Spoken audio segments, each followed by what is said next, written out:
오늘 말씀은 요한계시록 6장 9절에서 11절 말씀입니다. 요한계시록 6장 9절에서 11절 말씀, 우리 같이 한 목소리로 같이 봉독하실까요? 다섯째 인을 떼실 때 내가 보니 하나님의 말씀과 그들이 가진 증거로 말미암아 죽임을 당한 영혼들이 제단 아래 있어 큰 소리로 불러 이르되 거룩하고 참되신 대주제여 땅에 거하는 자들을 심판하여 우리 피를 갚아주지 아니하시기를 어느 때까지 하려 하시나이까 하니, 각각 그들에게 흰 두루마리를 주시며 이르시되 아직 잠시 동안 쉬되 그들의 동무 종들과 형제들도 자기처럼 죽임을 당하여 그 수가 차기까지 하라 하시더라. 아멘. 아멘. 제가 오늘 준비한 농구가 이렇게 많습니다. 집에 가실 생각하지 마시고 저녁에 스톰 온다는데 여기서 자고 내일 아침에 눈까지 치우고 예, 아멘 하신 분이 딱 두 분 계시네. 예, 9절 말씀에 보면은 죽임을 당한 그런 말씀하고 있습니다. 10절에 보니까 어느 때까지 우리의 피를 갚아주지 아니하시기를. 우리의 피 그러면 산 사람을 얘기합니까? 죽은 사람을 얘기합니까? 죽은 사람. 예. 9절에 죽임을 당한, 10절에 죽은 사람들, 11절에 그 수가 차야 하는데 무슨 수입니까? 죽임을 당한 수. 순교자의 수가 찰 때까지, 순교자의 수가 차야 이 역사는 마감이 됩니다. 즉 교회가 완성될 때 이 역사는 마감되는 것입니다.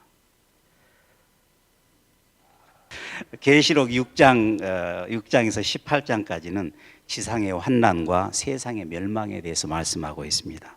일곱 인, 일곱 나팔, 일곱 대접, 온갖 짐승들이 다 나오는데 그것은 한 가지,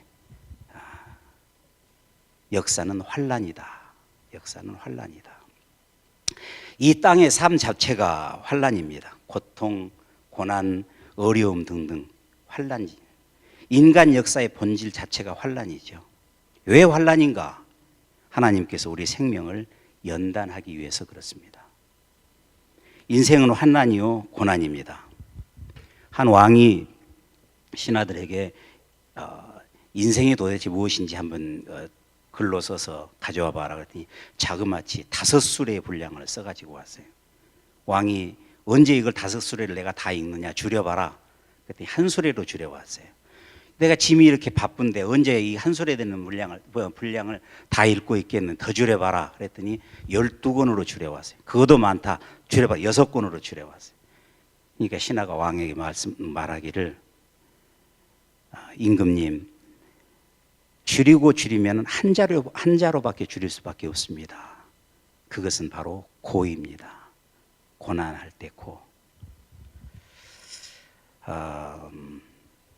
발버둥을 쳐도 고난을 벗어날 수는 없습니다. 그렇다면 이왕의 고난을 겪는다면 하나님의 유업자가 되어야 하는데, 우리가 하나님께로부터 나왔기 때문에 연단 중에 하나님의 유업자가 나오는 것입니다. 이 환난은 주님께서 인을 떼심으로 말미암아 시작됩니다. 예. 우리 지난번에 봤던 대로 첫째 인은 흰말은 활을 가졌고 면류관을 받고, 활을 가졌으니까 전쟁에 이기면 면류관을 받겠죠. 즉 이기고 또 이기려, 전쟁을 얘기합니다. 이기고 또 이기려 하는 것은 역사의 특징이기도 합니다. 우리 부부관계를 봐도 그렇고, 우리가 교회에 나와서도 그렇고, 그 자존심 때문에 지지 않으려고 끝까지 이기려고. 첫째 인입니다. 두 번째 인은 붉은 말입니다. 세계적인 혼란, 서로 죽이게 큰 칼을 받았더라. 화를 제하려 내란을 말씀하고 있습니다. 셋째 인은 검은 말, 기근. 아프리카의 기근 생각하면 가슴이 아프시죠? 기근. 손에 저울을 가졌는데 한 데나리온에 밀 한 대, 보리 석 대, 본래의 가격보다 8배에서 16배가 오른 가격이라고 합니다. 그런데 한 가지 재미있는 것은 감람류나 포도주는 해치 말라, 건드리지 말라 이렇게 말씀하십니다. 왜요? 감람류와 포도주는 부자들이 먹는 것이기 때문에. 어려움이 와도 부자들은 돈을 더 잘 법니다. 제가 겪은 사실입니다. IMF 때 제가 우리 고객들한테 받을 때는 불당 800원에서 900원 이렇게 돈을 받아가지고 해외로 송금하기 위해서 3개월 동안 모아놨다 3개월마다 송금을 합니다. 근데 받을 때는 800원, 900원에 받았는데 송금하려고 보니까 IMF가 와가지고 1,900원, 2,000원이 된 거예요. 가만히 앉아가지고 2배 이상 손해를 본 거예요. 그런데 그 당시에 달러를 많이 가지고 있는 부자들은 가만히 앉아서 2배 이상의 이익을 본 거죠. 어려움이 와도 부자들은 더 큰 돈을 법니다. 넷째인 청황생 말입니다. 질병과 죽음을 얘기합니다. 이 질병과 죽음이 왔을 때 4분의 1이 죽었다 이렇게 말씀하고 있습니다. 첫째인에서 넷째인까지 무엇을 말하고 있는 것입니까? 인간 역사가 계속될수록 역사가 기쁨이 되지 못하고 환란이 되는 것을 보여주고 있습니다. 우리 이따가 첫 번째 기도할 때 전쟁, 내란, 기근, 질병과 죽음, 환란의 세상에서 광야의 순례로 살게 하옵소서. 우리가 가야 할 길은 광야의 순례밖에. 그걸 우리 첫 번째 나중에 기도하겠습니다.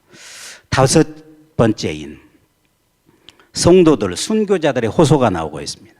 하나님의 말씀과 그들이 가진 증거로 말미암아 이렇게 나오고 있습니다. 요한계시록에 계속되는 말씀입니다. 하나님의 말씀과 그들이 가진 증거로 말미암아. 하나님의 말씀과 예수님의 증거 때문에 죽는 사람들, 성도가 누구입니까? 성도가 하나님의 말씀과 예수의 증거 때문에, 말씀과 십자가 때문에 죽는 사람들, 말씀과 십자가 없이는 죽을 이유가 없는 사람들이 바로 성도입니다. 말씀과 예수의 증거 때문에 죽임을 당한 그 사람들이 하나님 어느 때까지 역사를 이 환란 속에 놔두실 것입니까?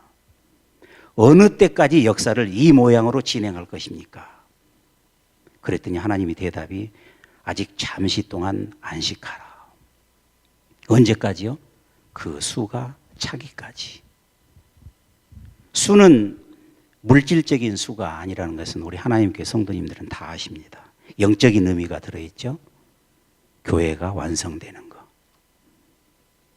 역사가 진행되는 이유는 교회를 완성하기 위해서 역사가 진행되는 것입니다.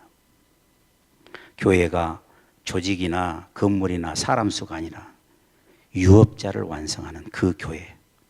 그래서 그리스도와 그리스도인의 공통점은 죽임당한, 순교, 죽임당한 자의 공통점인 것입니다. 우리 모두 십자가의 길, 죽음의 길, 순교의 길로 가자고 다 얘기를 합니다. 다 맞다고 그러죠. 그래 맞아. 그 길로 가야지. 그 길로 가야지. 그런데 정작 십자가는 바라보지 아니하고 가리키는 손가락만 바라보면서 왜 손가락이 그리 기냐, 짧냐, 굵냐, 가느냐 이렇게 탓만 합니다.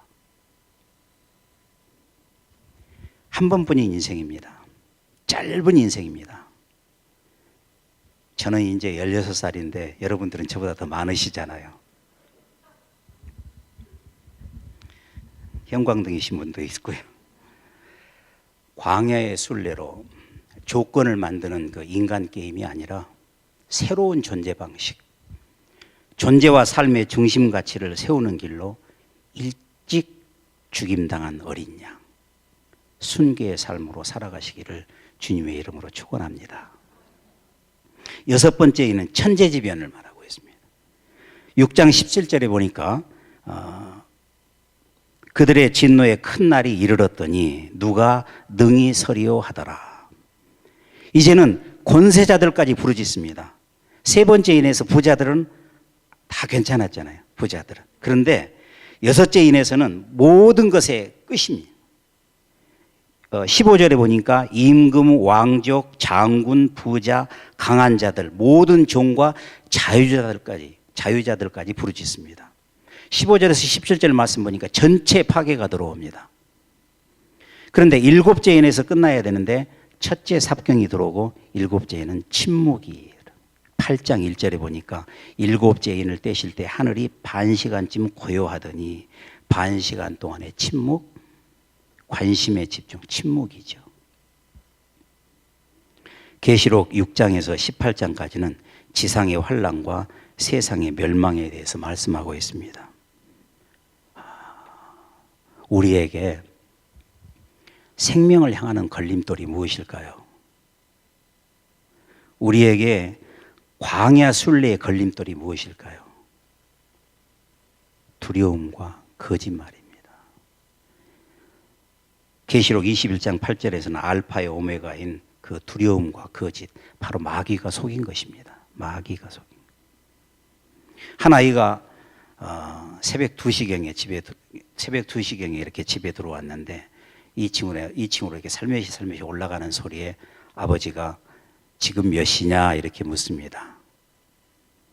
그와 동시에 집에 있는 뻐꾸기 시계가 뻐꾹 하고 2번 울립니다.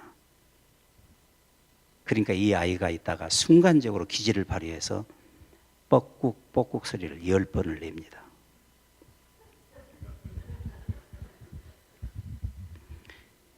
아버지가 모르실까요? 하나님이 모르실까요? 단지 침묵하실 뿐입니다. 마귀가 속인 그런 불안과 거짓에서 벗어나 생명 피어나는 담대함으로 참되고 영원한 죽임당한 순교의 삶을 살아가시는 저와 여러분이 되시기를 주님의 이름으로 축원합니다. 아멘. 우리 찬양팀 올라오시 같이 기도하실까요?